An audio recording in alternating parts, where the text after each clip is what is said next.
শুভ সকাল।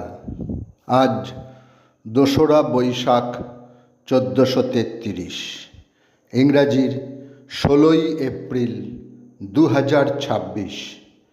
১৮৫৩ ১৬ই এপ্রিল বোম্বাইতে বড়ি বন্দর থেকে থানের মধ্যে প্রথম যাত্রীবাহী ট্রেন পরিষেবার সূচনা হয়। ১৬ই এপ্রিল ১৮৬৭ আমেরিকার মেলবোর্নে জন্মগ্রহণ করেন রাইট ভ্রাতৃদ্বয়ের বড় ভাই উইলবার রাইট। তিনি ছিলেন ছাপাকারক বা প্রকাশক, বাইসাইকেল বিক্রেতা এবং তিনি বিখ্যাত হন উড়োজাহাজের আবিষ্কারক হিসেবে। তিনি পাইলট প্রশিক্ষকও ছিলেন। পরাধীন ভারতবর্ষের একজন বাঙালি বিপ্লবী উল্লাসকর দত্তের আজ জন্মদিন। ১৬ই এপ্রিল ১৮৮৫ বর্তমান বাংলাদেশের ব্রাহ্মণবেড়িয়ায় কালীকচ্ছ গ্রামে তিনি জন্মগ্রহণ করেন। বিপিনচন্দ্র পালের অনুপ্রেরণায় তিনি বঙ্গভঙ্গ বিরোধী আন্দোলনে যোগদান করেন এবং এই সময় থেকেই তিনি ধুতি পাঞ্জাবি পরা শুরু করেন। তাঁর তৈরি বোমা কিংসফোর্টকে আক্রমণে ব্যবহার করেছিলেন ক্ষুদিরাম বসু ও প্রফুল্ল চাকি। ১৬ই এপ্রিল ১৮৮৯ দক্ষিণ লন্ডনের ওয়ালওয়ার্থ ইস্ট স্ট্রিটে জন্মগ্রহণ করেন চার্লস স্পেন্সার চ্যাপলিন বা চার্লি চ্যাপলিন। হলিউড চলচ্চিত্রে শিল্পের শুরুর সময় থেকে মধ্যকাল পর্যন্ত তিনি তাঁর অভিনয় ও পরিচালনা দিয়ে সাফল্যের শিখরে আরোহণ করেন। চলচ্চিত্র শিল্পে তাঁর প্রভাব অনস্বীকার্য। ব্রিটিশ বিরোধী স্বাধীনতা আন্দোলনের একজন বিশিষ্ট ভারতীয় বিপ্লবী প্রতুলচন্দ্র গঙ্গোপাধ্যায়।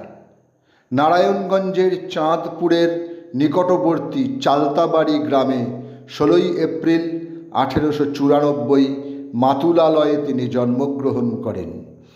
দেশভাগের পর তিনি পাকাপাকিভাবে কলকাতায় বসবাস শুরু করেন। ১৯৩১ ১৬ই এপ্রিল বরিশালের কলস গ্রামে জন্মগ্রহণ করেন বাংলাদেশের প্রথিতযশা নাটককার ও সংস্কৃতকর্মী নিখিল সেনগুপ্ত।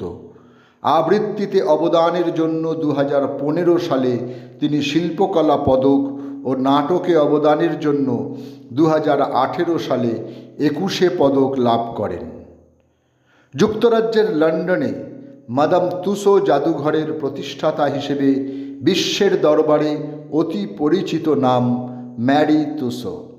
তিনি মোমের ভাস্কর্য শিল্পী হিসেবেই পরিচিত। ১৮ই এপ্রিল ১৮৫০ ৮৮ বছর বয়সে ঘুমের মধ্যেই তিনি শেষ নিঃশ্বাস ত্যাগ করেন।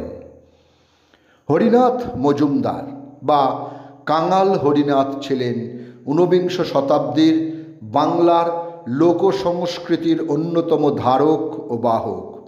বাউল সঙ্গীতের অন্যতম পথিকৃৎ ছিলেন তিনি। সর্বসমক্ষে তিনি ফকিরচাঁদ বাউল নামেই অধিক পরিচিত ছিলেন। তাঁর স্মরণে কুষ্টিয়ায় কাঙাল হরিনাথ জাদুঘর প্রতিষ্ঠিত হয়। আজ তাঁর মৃত্যুদিন।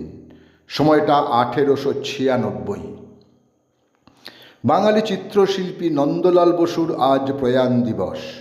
১৬ই এপ্রিল ১৯৬৬ ৭৯ বছর বয়সে শান্তিনিকেতনে তিনি প্রয়াত হন। ১৯৫২ দেশিকোত্তম, ১৯৫৪ পদ্মবিভূষণ লাভ করেন তিনি এবং ১৯৫৬ সালে ললিতকলা একাডেমির দ্বিতীয় ফেলো নির্বাচিত হন। মনে পড়ে কিছু ছবি, কিছু গল্প, প্রসঙ্গ অভিনয়, আমি প্রভৃতি গ্রন্থের লেখক অভিনেতা বিকাশ রায়কে।